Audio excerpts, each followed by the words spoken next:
Ако сакаме да имаме систем како овие до сега, каде што имавме, можеме слободно да кажеме, само собирање, транспортирање и депонирање на нестандардни депонии, тогаш можеме да останеме на овие цени. Меѓутоа, ако сакаме европски системи за управување со отпад и да си ги изчистиме градовите, мораме да платиме дополнително за услугата. Значи цените ќе мора да се покачат. Значи тоа нема да биде драстично покачување на цените.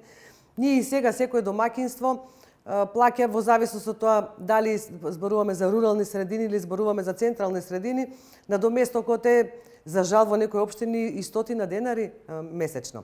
А оди, мислам, не повеќе од 500-600 денари по домаќинство. Меѓутоа, тоа е по метар квадратен. И тоа е неправилен начин да речеме, на утврдување на доместок. Секогаш се наплаќа, европските држави тоа го прават со години, се наплаќа врз основа на ѓубрето кое што сте го произвеле. Сега, што е тука битно да се спомене? Кога на граѓаните ќе им кажеме дека ќе треба да платат по произведен отпад, кој ќе знаат дека ќе треба да платат повеќе заради произведено количество на отпад, тогаш и ќе се потрудат да го намалат количеството на отпад што финално ќе оди на депонија, односно да селектираат.